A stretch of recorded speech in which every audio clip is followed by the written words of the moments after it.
Century Next Bank is proud to sponsor Digital Weather Desk with local meteorologist Jared Floyd. The Digital Weather Desk is your local source for the latest weather information to help keep you and your family safe and to plan your week. You can follow us on our social media platforms, download our app, and you can also find us at digitalweatherdesk.com. The Digital Weather Desk, Powered by Century Next Bank.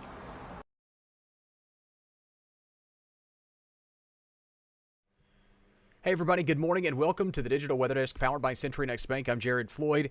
Happy Monday to you as we kind of start off with a recap of the weekend. This morning's forecast made possible by ServPro, Monroe, West Monroe. Faster to any size disaster. Call or click servpro.com for more. If you had water problems over the weekend with the rainfall, call the local number 318-345-5121.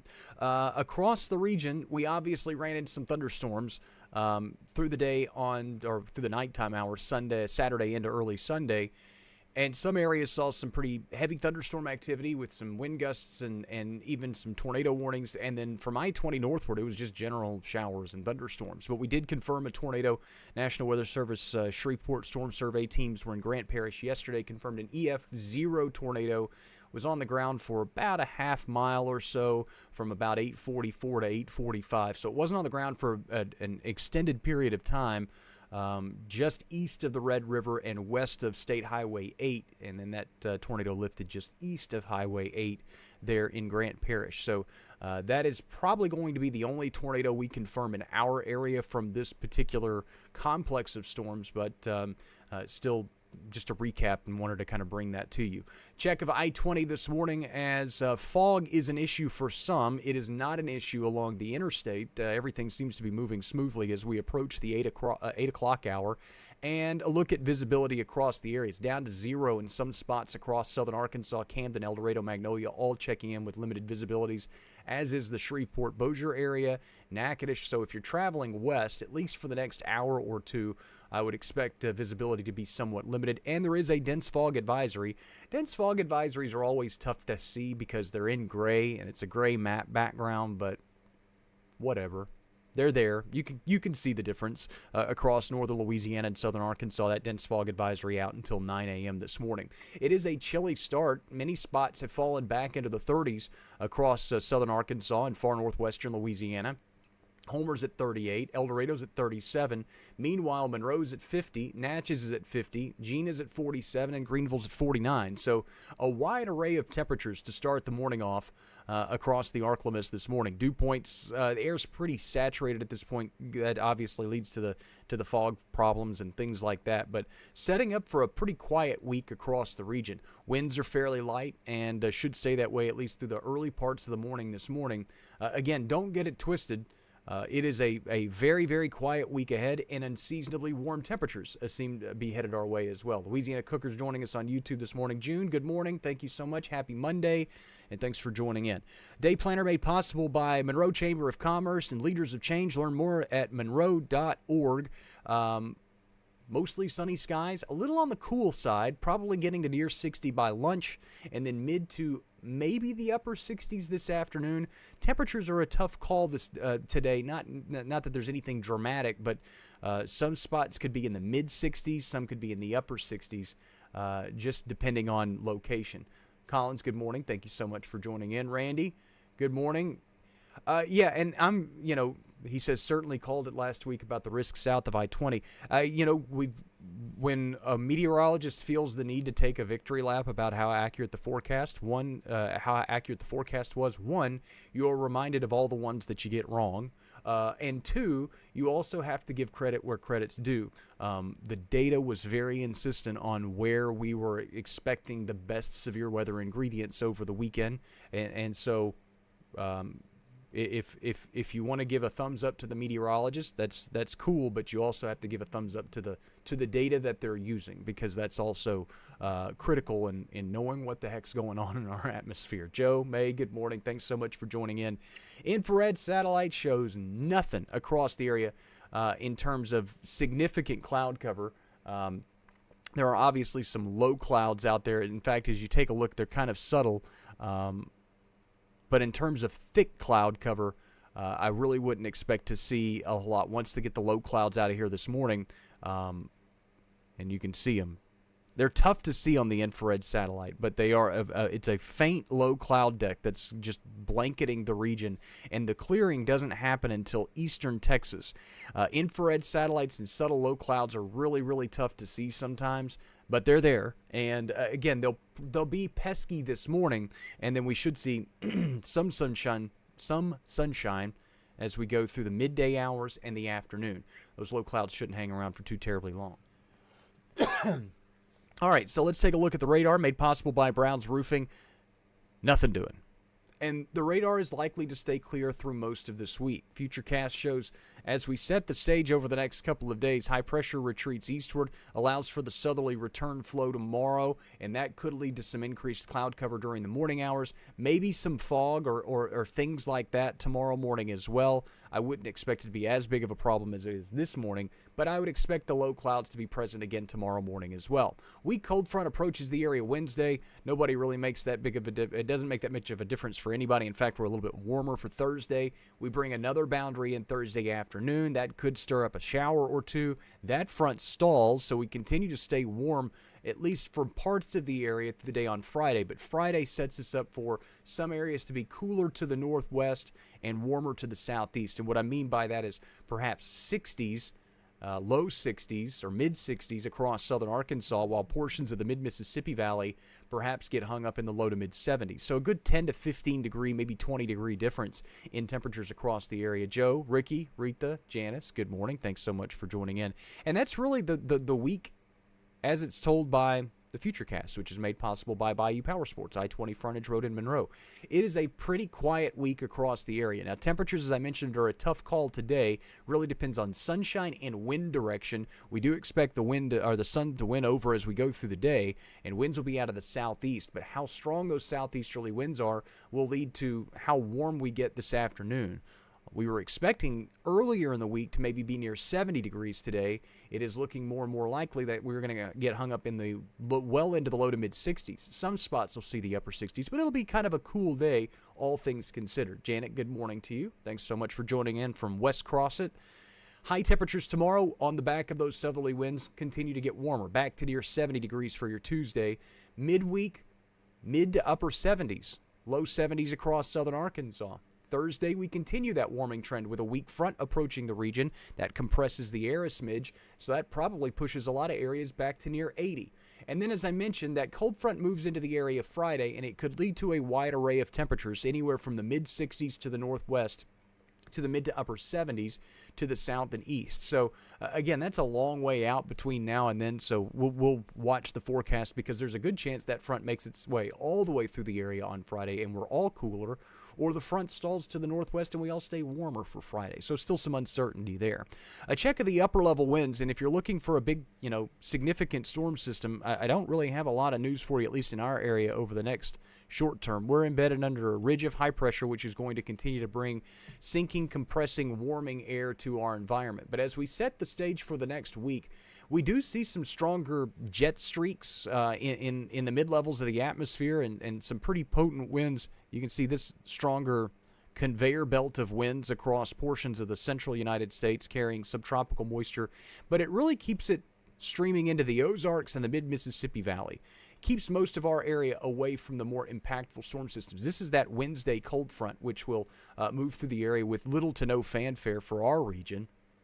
We continue to stay kind of away from the more intense storm systems for most of this week. And then we talk about that Friday front as the boundary continues to stay kind of focused over the region. We don't have a big, deep trough that can just barrel through the central and southern United States to help push this cold front through the area.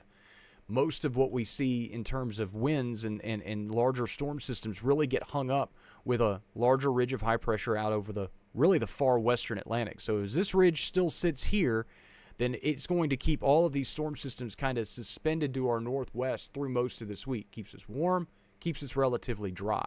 Eventually, you see that a final storm system kind of gives a nudge into the upper level pattern, and it pushes that ridge of high pressure deeper into the Atlantic, and it gives way and it allows for some sort of storm system, some sort of trough of low pressure to kind of dip through the region, this right here, to dip through the region this weekend. Now, what that means for our area in terms of rain chances, we really don't know much yet, but it eventually pushes that stalled front all the way through the area. It should bring some cooler air for the weekend and the early parts of next week. Nothing dramatically colder, but cooler air. Slightly more seasonal. And then we set up with a big ridge of high pressure next week, which will also keep us dry. Second half of the month continues. We get one big storm system, and then we quiet back down again. And that's been the trend, really, for the last 2 months or so.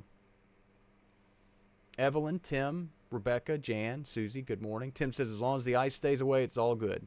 I know a lot of folks are kind of bummed about the fact that we're going to start climbing well above normal for this time of year.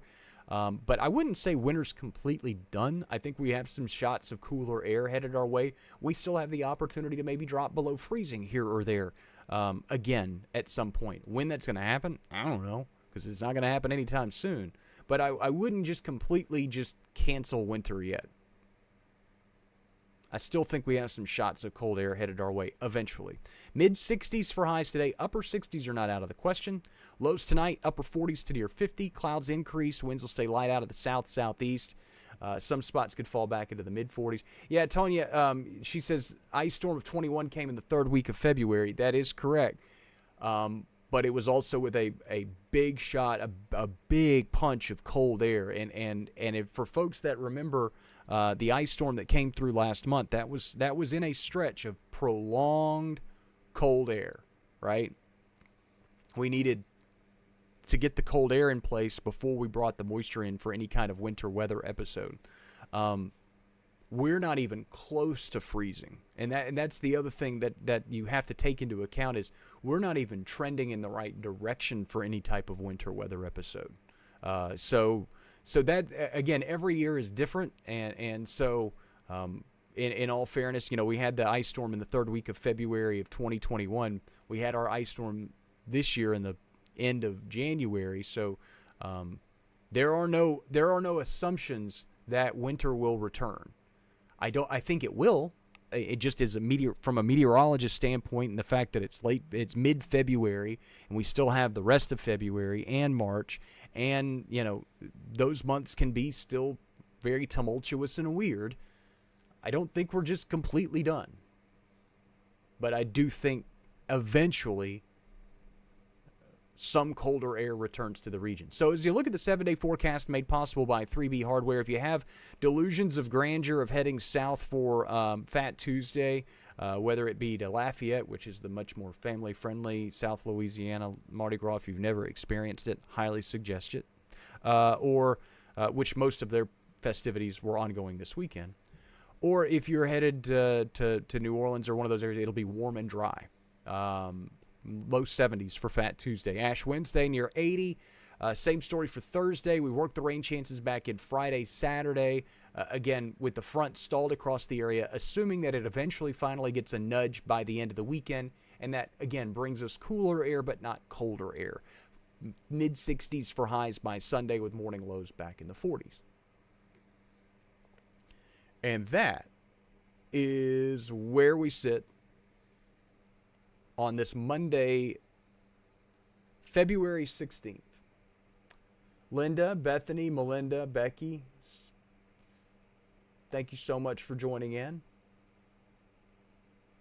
Bethany says, just wanted to say thanks. Our family appreciates all you do for our community. This is my very small role that I play in this community. Melinda also says, remember it thundered on Valentine's Day, so it'll be cold on April 14th. Those are those wives' tales, but that there's always some kind of there's usually some sort of science to it.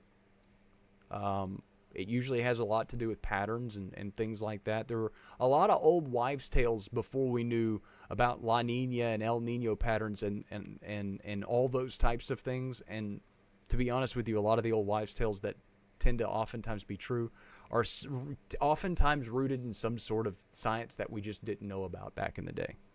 Goes to show that, folks that have those sayings and those things that always tend to be true, just because they can't directly, source where it comes from, there's always some legitimacy to that kind of stuff.